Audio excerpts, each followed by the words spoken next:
Okay, so in April 2024, you know, that's when a lot of things twisted. I could see the wrath of the Lord upon my life. Um, so, in March, I was looking for jobs and everything like that. I was trying to get my life together, um, trying to get this job at this airport, okay? And during like the months of March, during the month of March, I was just like getting everything cleared, because I had a juvenile record, right, that popped up. And it was something that wasn't even supposed to be on like adult charge. And so basically I got like a legal team to just clear it for me so I can get the job at the airport, because they do like the FBI check, background checks and stuff like that, right? So I got it cleared, and so now we can move into April. So April the 9th and the 10th, I had the orientation. Now mind you, this job was going to get me right. It was going at the time, it was going to get me right. I was going to be able to work up to get to the apartment, everything. Because imagine you move, right? And then within the first month, you got a good job. Then you got a decent job. It was just like good. So this whole time, but y'all, you remember when I said that I was trying to conceive with this man and trying to do spells to keep us forever? At the beginning of April, I had a miscarriage. Right, I had a whole time miscarriage, and to humble myself, I had a miscarriage in a Wendy's bathroom, mind you, because I was homeless. I was sleeping in my car, so it wasn't like I could go to a bathroom in a home or an apartment and just be like, oh no, I had a girl. It was in a whole Wendy's bathroom. And then, to make things worse, the dude that I was telling y'all about, I don't know if he was trying to avoid the feeling or the emotions, but he didn't care. He didn't care. Because I was FaceTiming him, telling him, trying to make sense to him, like, this is what happened. This is what happened. And you don't care? You don't care? No, he didn't care. Because at the time of me FaceTiming him, guess what? He was in a car with another woman trying to protect her from her toxic, boyfriend. And she was driving to the boyfriend's house to pick up her stuff, and so she needed the dude that I was with to protect her. And the dude knew that was just foolishness, and he tried to really just project about how much he just didn't care. He didn't care so bad and I'm telling him, like, get out the car with her, just go back home. Didn't care. And he's FaceTiming me, showing me everything. It was sad. It was really, really sad. But while during all of this stuff, during everything, I was just like, peace. It was peace. Even with the miscarriage, like I wanted to freak out, but it was so much peace. And at that time, I didn't know what that was, but it was like peace that passes all understanding. I don't know why it was just, but now I know that in that moment, God was there. I didn't know. And so I got the strength from the Lord at that time to just move forward. So, I'm riding back, at this point, my orientation is almost here. It's almost here. And I'm trying to cut ties with this man. I really am. I'm really like over it. I see that it's not going nowhere. I'm trying to like cut pure ties, like cut it off with this dude, right? So, the dude was doing nothing in his life. Still stuck in bitterness, stagnation, in the same little cycle. And me personally, I didn't know what it was, but I was trying to reach for something. I was trying to grab onto something. I knew it was out there for me, and to grow and just to move forward, But he wouldn't. He just would not. He just would not. And one night, after driving him home, like, this is the night before my orientation. Mind you, I'm in my car, I sleep in my car. There's nowhere I'm going back to. I'm basically telling him, like I said, I was trying to cut ties. And I was blunt with it at this point. So I'm just like, dude, you don't want nothing with your life. I don't want nothing to do with you. Just to keep it like that. I just keep it simple like that. So we got to where his truck was parked. Because, like I said, I don't know if I told y'all, but he lived in his truck too. He was homeless too. So we got to where his truck was, and he tried to provoke me. He tried to make me mad. I wasn't going for it, you know, because at this point, after about 3 weeks of being what you do, I know exactly what you do and why you doing it. So, no. So, I get out, you know, we in his truck at this point, and he's trying to provoke me, trying to make it seem like this or that, all this weird stuff, right? And so, I get back in my car. I'm just like, look, I'm finna go to sleep before I get on the road again, because mind you, from where we came from, it's a 2 hours and 15-minute drive. And so, like,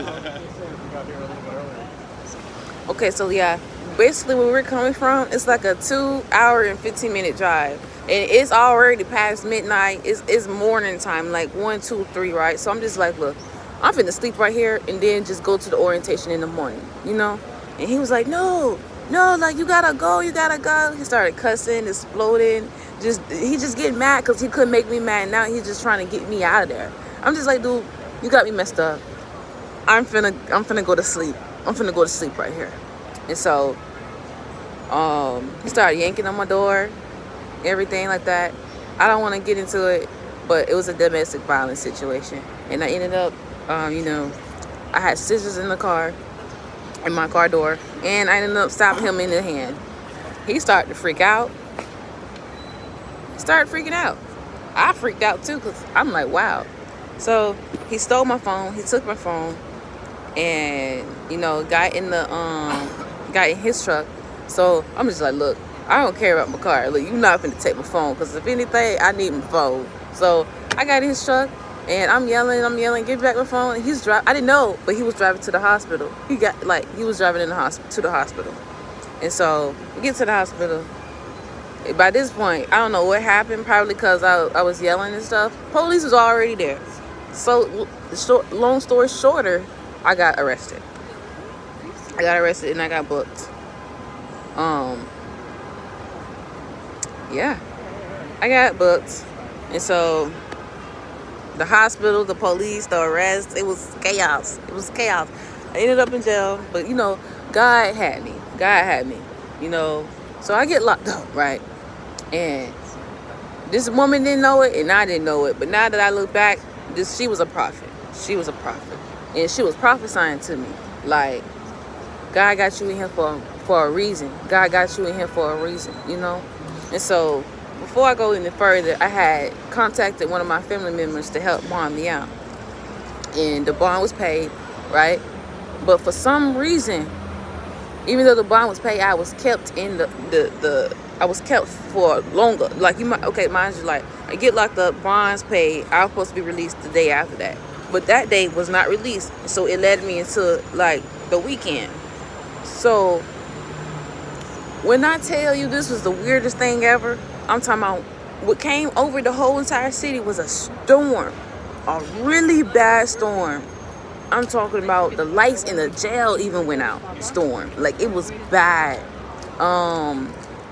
You couldn't use the phone lines. You couldn't use the phone lines.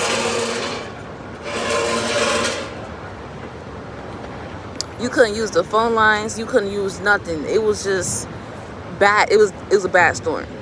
So, mind you, back to the prophet who was in there.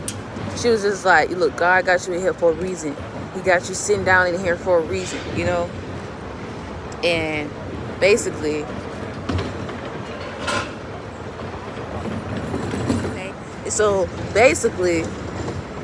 she was saying, just calm down. You know, God got you in here for a reason. It was just like, the stuff she was saying was making sense. And I was just like, okay, all right. Like, just, I'm going to sit down. God is sitting me down, basically. He's sitting me down. So, after basically the storm went away, that after the weekend was over, I got released, right? And so, hold on. Okay, so, you know, so from the hospital to the police to the arrest, it was just nothing but chaos, you know? And, you know, basically I ended up in jail. But God had me even there, you know? A prophet was in my cell, and she told me to sit down, to calm down, to just trust him, you know?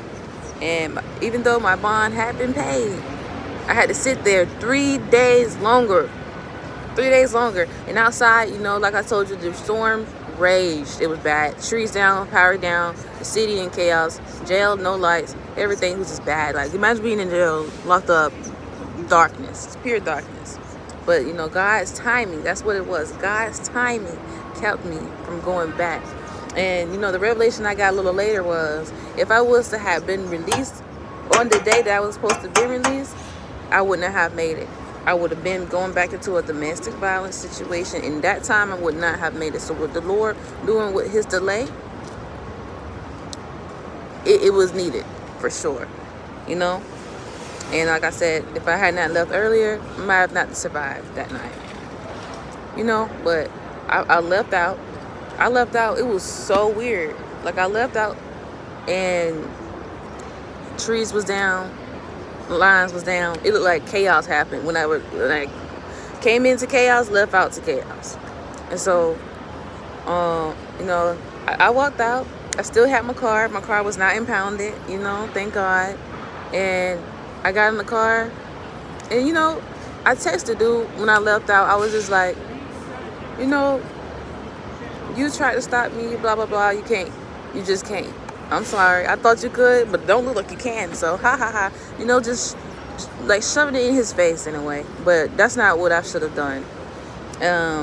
You know, but even after all of what happened, with the loneliness that I still had, the spirit of loneliness that I still had, I went back to him again. Because mind you, like, I lost the job. I lost the opportunity, right? You know, because you get locked up right before the orientation. The orientation's over with. I tried to kind of lie and say I was in here and there. But, you know, when you get arrested, the background check comes back up again. So it's just like, no, this is a whole different process. I can't just clear this out. You know, I have to go through it. So, lost the job, but I still have my car. I still have my life. And so, you know, even with that, he hated that so bad. The dude hated it so bad, like, that he couldn't stop me. Even after everything, I was smiling, still alive, still standing.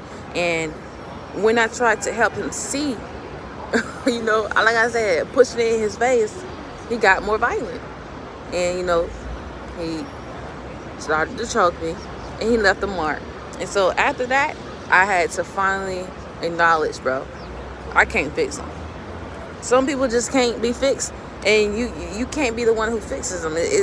You're not the savior. God is, you know. And I still didn't know it, but at that time I was thinking, like, I can't do nothing else, because at this point it got to the point to where, you know, even though I've done the act to stab him in his hand, you know, the fact that even with me trying to encourage you, you want to put your hands on me? No. I was like, nah. See, look, at this point, I can't. If it's going to get to this, I can't. This is not going to be all right.